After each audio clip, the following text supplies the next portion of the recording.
And welcome to another episode of Gull-Mouth Action podcast, where we take a look at all things Brighton and Hove Albion. I'm Derren Howard, and this week I'm joined by Brighton experts and Sussex World reporters Henry Bryant and Sam Morton. Brighton's search for their next manager reached a conclusion with 31-year-old German Fabian Hurzeler appointed last Saturday. We've been keeping you up to speed with all the latest developments, and you can read all the stories that we're talking about with videos and pictures online at sussexworld.co.uk.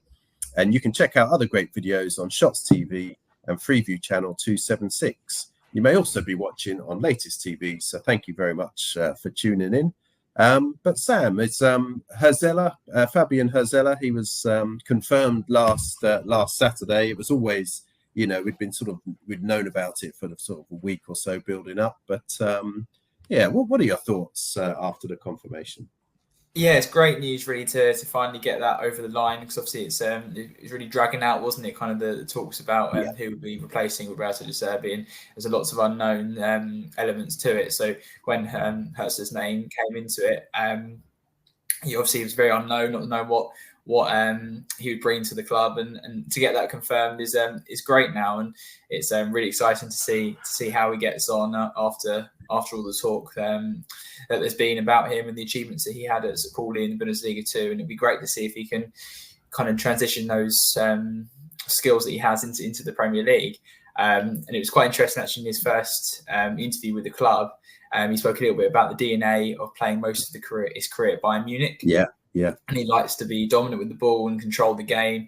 He needs to play with intensity, to counter press strongly and be balanced in every phase of the game. Brighton have become a team like that. They dominate possession and use the ball well. Football is my passion, and he's delighted to have this opportunity with Brighton. So I think that those words will definitely excite fans, I think. And he's definitely, it seems like a good fit for the club. So yeah, I can't wait to see how he gets on in the first games. Yeah. So the fixtures came out, Henry. The Premier League fixtures came out. So Hurzeler's first match in charge will be away at Everton, August the 17th, and then the first home game will be against Manchester United at the Amex Stadium. So quite a bit for him to prepare for in his first games in charge. Definitely, I think that with Everton, Brighton have had a few interesting results against them. And I think Brighton fans will be looking to sort of turn the tide of our form against Everton. I mean, we've had some absolute stinkers where we've been pushing for Europe, a few seasons ago. So I think that'll be a big one for Hurzeler and also the fans. And I think if he's able to get a solid performance and maybe a decent, win or a draw in a fine sense, I think that will fuel Albion fans with a lot of encouragement for the season to come, really. I think that it's a very interesting appointment with 6 of the Brighton players actually being older than him. But I think that, as Sam was mentioning, that sort of possession-based emphasis on the game, always looking at sort of his time at Bayern Munich in his way of managing, I think it'll be a really interesting one for Brighton fans. And those first 2 games, sort of the away game and also the home game, will be of great importance, not just for him, but all managers. But I think for the amount of stick that he's got for being 31 years old, I think that's a big starting point for him. And also, as you mentioned, our first home game, that's a massive fixture as well. Yeah, against Manchester United. But yeah, I remember the first, when his name first cropped up, Sam, it was like I had to Google. I hadn't heard of Hurzeler before. I imagine some of the players were doing the same, weren't they? Because I remember when Jason Steele, he did an interview and he was talking about when De Zerbi came in. And he was straight on Google, looking at the style of play, looking at how the goalkeepers play underneath De Zerbi. I imagine some of the players were probably doing the same. What are we going to expect from Hurzeler? 100%, I think so. I think probably going to Pascal Gross maybe for some inside information if he knows anything. Obviously being from Germany, so he might have been has some knowledge about him. But I'm sure they were probably in a very similar situation to us, really, as outsiders looking in, wondering who this new guy is and what he could maybe bringing into Brighton's philosophy, really. Because I think we've spoken before. It's kind of the perfect place for a manager to make his name and to show what he's all about, really. We've seen that with De Zerbi and players as well that you can sign signed from relative unknown, seeing with Moises Caicedo, Alexis McAllister, and they just become huge stars. And it's the same with the managers, really. Yeah. Brighton seems to be the perfect place to do that and really make yourself known in the world of football. So yeah, hopefully Hurzeler can do the same thing and really get off to a flying start in the, obviously, as we've mentioned, a really tough start to the season with those games that they've been drawn with. So yeah, really exciting, but there is still that element of unknown, and there's it's going to obviously be a lot of adjusting to do for him and for the players as well. So hopefully he can have a positive pre-season with them, and they can all quickly adjust to what he wants from them. Yeah, the players have proved in the past, haven't they, Henry? Like when Graham Potter was there, like a completely different personality to De Zerbi. Like Potter was very sort of, I don't know, sort of straight as an arrow, very diplomatic, always, and then all of a sudden De Zerbi came in and it must have just been like fireworks going off all of a sudden. The players, they did adapt to that world, didn't they, that transition? And you think they're going to have to do the same again, aren't they? I think so. I think if you look at the managers that Brighton have had going into the Premier League, starting off with Chris Hughton, you'd have to say the same thing about him. Like you described, Graham Potter, straight as an arrow, very diplomatic, very sort of reserved in the way that he'd celebrate.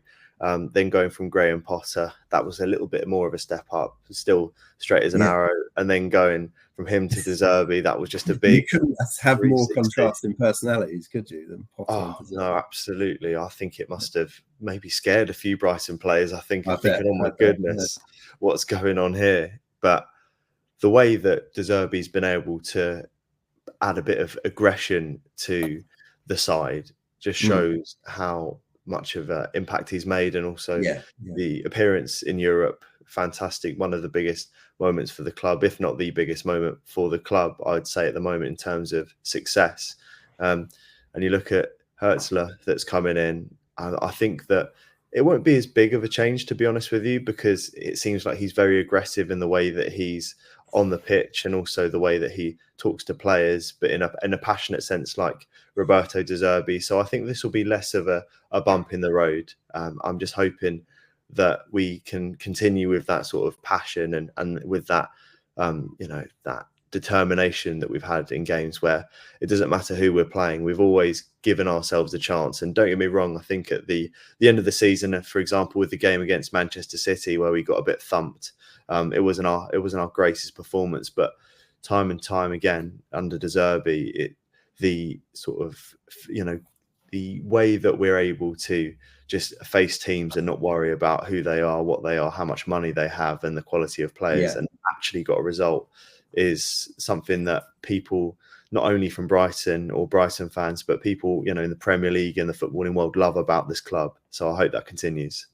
No, it's a very confident move, and hopefully it will, like you say, continue that upward trajectory. But with Graham Potter, Sam, he was linked to the Leicester job, wasn't he? He's I thought he was looking a favourite for that, but now Steve Cooper seems to be the shoe-in for that one now. So it's Potter and Cooper were the favourites for Brighton, and now they're both the favourites at Leicester. Do you think that would be a good role for someone like Potter, or would he hope to sort of maybe look a bit higher up the table? It's interesting what his next career move will be, won't it? It is, isn't it? Because he really did make a big step up, you would think, in terms of going straight from Brighton to Chelsea, in terms of the calibre of the club and the financial boost that you would have had in going to Chelsea. So maybe he thinks that going to Leicester now would be a step backwards. And it could be that he's waiting for the England job. That's the kind of sense that I maybe get, is that if Gareth Southgate obviously doesn't win the Euros, he said himself we probably have to step down, we won't stay there. So he's probably thinking that the England job could be available, and they could look at Graham Potter as a great replacement for Gareth Southgate. But I was a little bit surprised. It seems like they've gone for Steve Cooper, because I thought Graham Potter would be a really good fit. I think he would do a really great job. We've seen how well he did at Brighton, what he did at Swansea, and you feel like Leicester coming back into the Premier League with Graham Potter, they could have done really well with him. But not to knock Steve Cooper at all, I'm sure he'll do a great job for them as well. And I think he's got a better squad than he would have had at Nottingham Forest, I think, and he can probably get more out of this Leicester team than maybe he could have done with Forest, I think. So, yeah, it's a tricky one, but I definitely think Potter is probably looking for a step up rather than a step down, you was thinking. And if that England job does come up soon, that could be what he's holding out for. Yeah. No, it's because he does seem to be holding out, doesn't he? He's been linked with the Ajax role previously. And then there was obviously the Brighton situation. He'd been linked with Manchester United as well. Where do you see him going, Henry, after all this? Do you think he is waiting for that England job? Or? I think he is. I think I'd have to agree with Sam in the fact that he knows that given it, a couple of weeks' time, there could be, that vacancy available. And I think that would be maybe his next step, and maybe the wiser step for him to take. I mean, the fall from grace from coming to Chelsea, it must have been a really tough one for him. I think the Leicester job would have been a really interesting concept as well in terms of his managerial career as well, because of that massive rise. Brighton to Chelsea, getting the sack only a few months later, and then coming up with a side like Leicester. I think it would have been a big test for him. But like Sam says, I think he would be an interesting replacement for Gareth Southgate in the England manager role. Yeah. And I think that maybe that would be the best thing he could do, really. I think he has just been waiting very, very patiently just for something to arise, because it'd be difficult to see if it would be difficult, I think, for him to get another top job after what he did with Chelsea. And I know that other managers have struggled, and I know that Pochettino was sacked as manager of Chelsea only recently, and now they've got their replacement. But it does just seem like Potter is waiting up for this England job, I'd say. Yeah. No, it's there are very few candidates for if Southgate did leave, so he could be a leading contender for that. But it's interesting what you say about Chelsea, because all the comments that they've been making now about the new manager they just got from Leicester, they're exactly the same sort of quotes that were coming out before Potter, weren't they? It was like, we're looking at this guy, he's going to be the long-term future. Yeah. But you get a few bad results, and as Potter saw, it's a bit of a madhouse there. So it certainly is, and you think Pochettino was just starting to get the best out of that Chelsea team as well, as the season was coming to an end. And I don't really know what thinking is really at the club, but we'll see how it goes. See how it goes. But no, join us after the break, and we'll be talking about all the latest moves that Brighton could potentially make in the transfer market in terms of who's coming in and who's staying as well.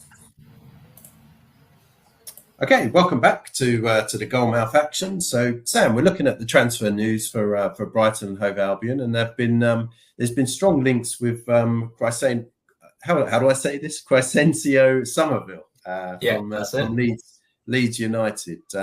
He from the face of it, he looks. I didn't see much of him play last year, but his stats from the Championship look really impressive. He's obviously a very attack-minded player. Good goal contributions, good assists as well.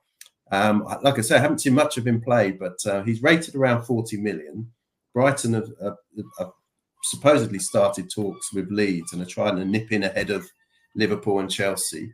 What do you think of that one, Sam? I would be very excited to see him come in for Brighton. I think it'd be an excellent signing, exactly what Brighton need really to bolster those attacking positions really. Because you've seen last season the amount of injuries they've had, Karim Matoma obviously missing long periods, and just having someone like Summerville to come in on that left-hand side. And he's very versatile as well. He can play across the front line, and he's so prolific as well, as we've seen this season, with 19 goals and 10 assists, making him the Championship Player of the Year. And he was brilliant. And I think whenever I was doing a bet build, he's one of the first names on there if I was doing a Championship. He was just always amongst the goals, and he really had that eye for goal and the confidence. I think there was a few occasions when he had arguments over who's going to take a penalty and that kind of thing. He really wanted to be the main man and to step up on those big occasions. And I think that would be great for Brighton really to bring someone of his calibre in. And I think the fact that Leeds didn't get promoted can only help their chances really, because if Leeds did get promoted, then maybe he would have liked to have stayed there and seen how he could get on with them in the Prem. But I do think he is a Premier League player, and he can make that step up to Brighton, absolutely. And I mean, we've heard from transfer expert Fabrizio Romano that Brighton are leading that race at the moment, and have made contact with Leeds about potentially bringing a player in. So, yeah, fingers crossed that one can get done, because I think it'd be a really excellent signing for Brighton. Yeah, it seems that Leeds are in a situation where they need to sell as well, Henry. So they are sort of resigned to losing Summerville this transfer window by all accounts. Brighton, they have, like Sam was saying, they have Kara Matoma, they've got Simon Adingra, Solly March coming back, Facundo Boniote, Julio Encicio, João Pedro, Evan Ferguson, Danny Welbeck. Do they need him? Is that sort of the area of the pitch that they need to strengthen? They got Osman as well, who's came in as well for 16 million. It's a big one, and I think that getting players from the Championship and expecting them to perform in the same sense in the Premier League is another one of the risks that we've taken. I mean, we've already taken a big risk in signing a 31-year-old manager and making him the youngest permanent Premier League manager in history. So this feels like another gamble, I would say. And also with reports claiming that Leeds are looking for around that 35 to 40 million pound mark, it does seem like an interesting option. I mean, we've got the likes of Mitoma that has fit nicely on that wing. I know he's had a few injuries this season, or the previous season, I should say, but it would be another very strong option for Brighton. I think that including in that deal as well, there's a few talks about maybe a transfer swap plus the fee. Yeah. According to a few sources, they want to have a little look at Facundo Buonanotte in that sort of swap deal. Leeds were actually looking to include him maybe in a loan deal a season ago. Sorry, that could be an interesting one.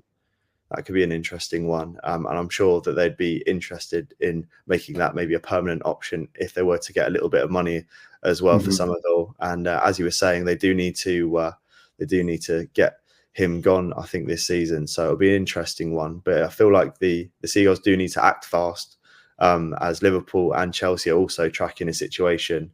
And Fabrizio Romano was saying if Brighton don't get a deal done in the next few weeks, it is more likely that one of these bigger clubs will be able to snap him up.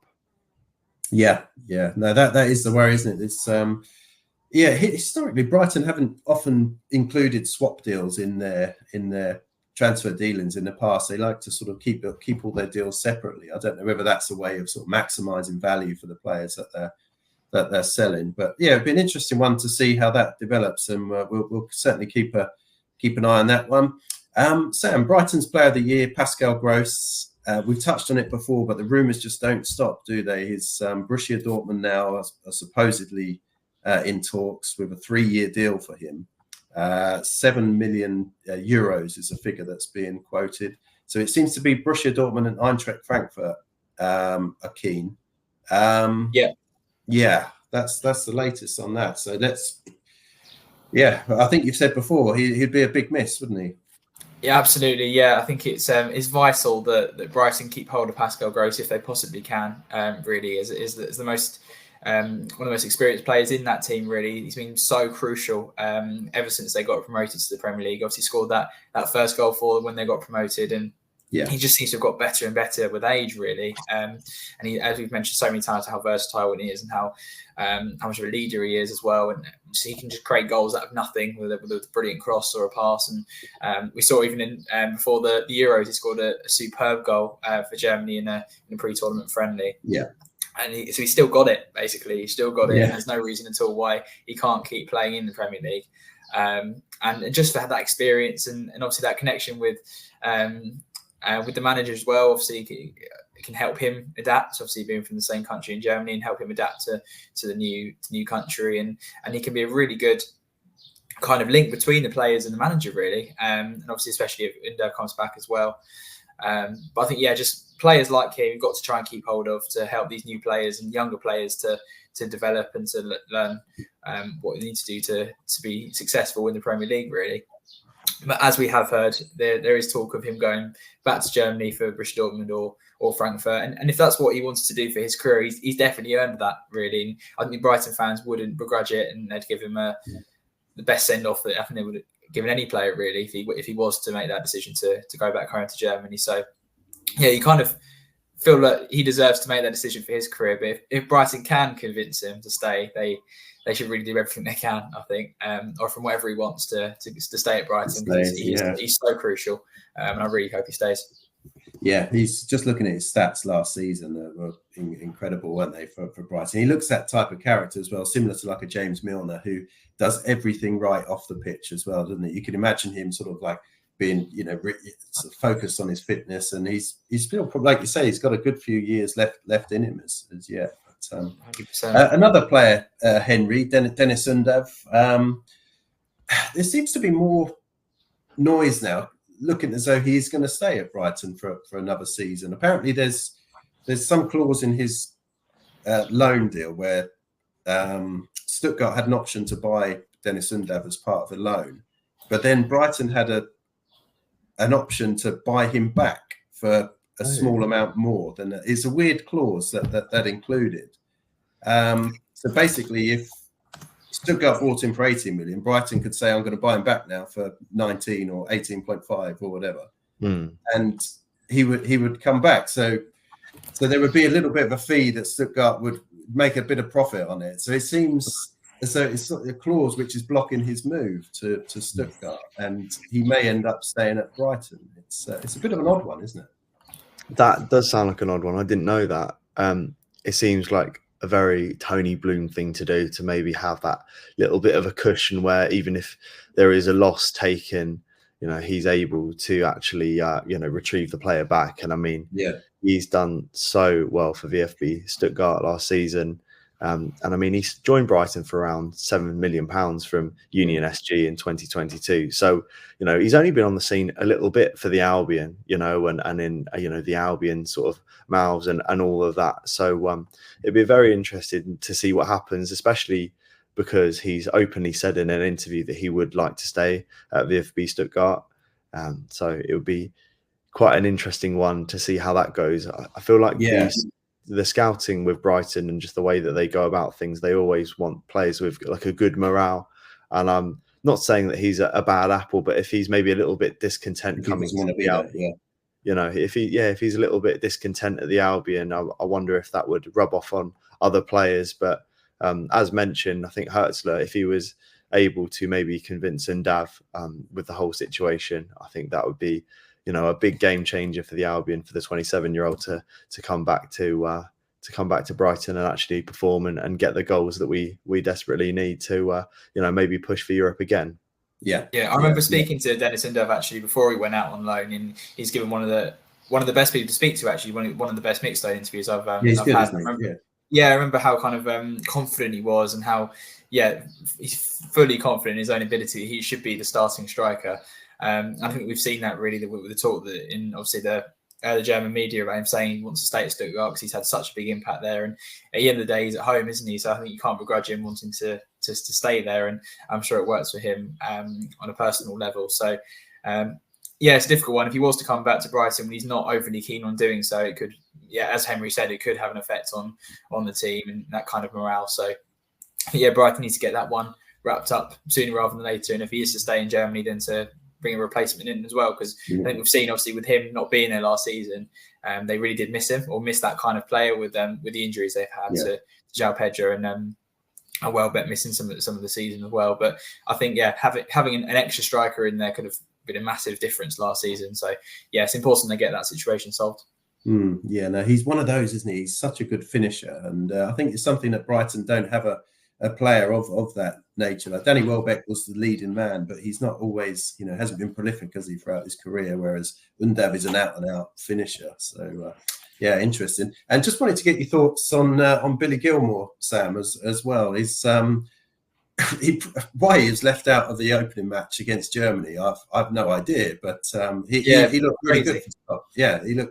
He looked really good for Scotland last night, didn't he? I thought he was class. I was watching that game. It wasn't obviously the tournament so far has been exceptional. It's just been so exciting. I wouldn't say it's it hasn't been one of the better games, that one. But it obviously was a fast start, wasn't it, with Scotland taking the lead, and he was so instrumental in that, with the ball coming to him just on the edge of the box. It was a fantastic chest control. and first time pass out to the left, and they went forward, and McTominay got the goal. So it was all from that little bit of skill from Gilmour and really quick thinking, and that's just exactly what he's all about, really. He's a bit of an unsung hero, and he is for Brighton as well. He just goes about his business quietly but effectively in the middle of the park, really, and he's so crucial to what Brighton do so well, and for Scotland as well. And I think it's no coincidence that he came into the team, and we saw a much improved performance from Scotland that we saw in the first game against Germany. And obviously, they're still in with the chance of getting through to the knockout rounds if they can get a win in their last game. So, I think he'll be one of the first names on the team sheet for that final. Yeah, I can't see him dropping him now. Can you, Henry? No, definitely not. I mean, the skill that he showed just to sort of take a couple of those Switzerland players out of the game in moments really did make you think, wow, he's definitely a Brighton player. Yeah. I thought, he's been taught well. No, but it was it was just great to see the sort of impact that he was having sort of in the middle of the park and being able to move the ball sort of in that defensive midfield to attack, really silky skills, and as Sam mentioned, not the best, not the most exciting game, but he definitely made his mark. Yeah, I actually thought, I couldn't believe it when he was left out of the team to face Germany. And when you look at the England midfield as well, like you think he could have if he was English, like you think, because we've got such a problem in that area where they're trying this Trent Alexander, up to Arnold, and they've got Mainu and Morton there. It's a real area of the pitch where England, you think a player like Billy Gilmour would be perfect for that. Obviously, it would never happen. But yeah, we'll see how that one goes anyway. But no, thanks guys. Thanks for joining us today, and keep up to date with all the latest Brighton stories on sussexworld.co.uk.